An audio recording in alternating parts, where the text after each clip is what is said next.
Yeah, y'all. Sports Reports is ordered. 2-5 is here.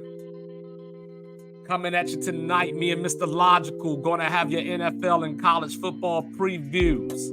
This weekend, 2-5 Daily is going to be coming at you with some NBA questions, some college basketball questions. It's that time of year, folks. But for now, let's focus on Tulane and Memphis. Tulane enters the game with only one loss on the season. That loss without quarterback Michael Pratt at home to Ole Miss.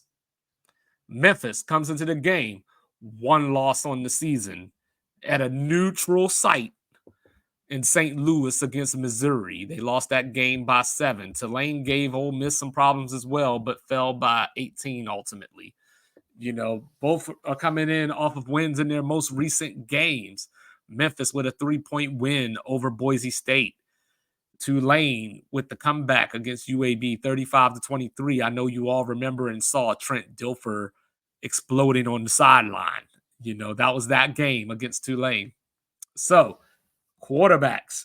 Seth Hennigan from Memphis, completing 65% of his passes on the season. Or I'm sorry, 69% of his passes, 68.6 to be exact.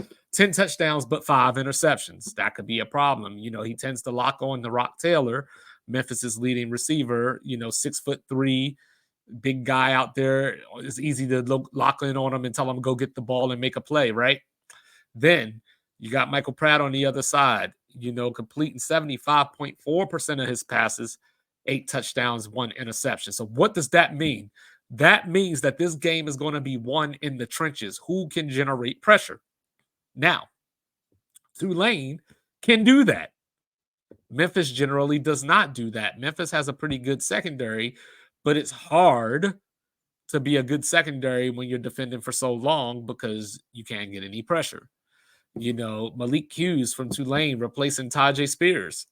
Not necessarily the shoes that you want to fill, but he's averaging 5.1 yards a carry this season. So Tulane is going to have to mix it up a little bit and not be one-dimensional, of course, because Memphis is 9th in the nation in time of possession. They lead the American in that category. So being that you have a team that likes to hold on to the ball, you have to make the most out of your possessions. Now, not trying to go up and down the field, you're going to have to slow it down just a little bit because once they get the ball, they're going to suck the air out of the game. Memphis also on defense has the 9th best defensive percentage on third down. So Tulane is going to have to convert, get into some manageable 3rd and 4 and belows, to keep this game flowing the way that they need to have it to win. You got the coaches. You got Ryan Silverfield from Memphis, 19-4 at home.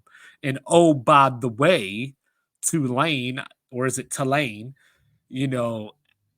hasn't won there since 1998. They haven't won there since 1998. Ryan Silverfield's 19-4. So put that into your mental Rolodex as you make your decisions on bets. 4.5-point spread. I think I like Tulane to cover. I'm thinking something along the lines of 27-20. I think that they're just going to generate the pressure and force Hennigan into mistakes.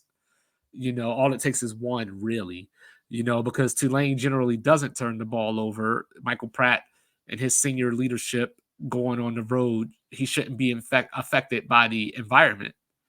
So, they have Coach Willie Fritz, of course, who was up for the Georgia Tech job, but a commendable gesture. He didn't leave because he wanted to coach his guys during the bowl game. So you got to respect that. Tulane, I think, slightly has the better coach. I think Tulane has the better defense, and the offenses are about even.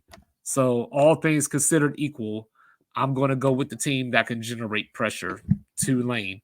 This is a big game. SMU beat ECU last night, so you're trying to keep pace there. But this could be an American title game preview. So we'll see. But I like the green wave.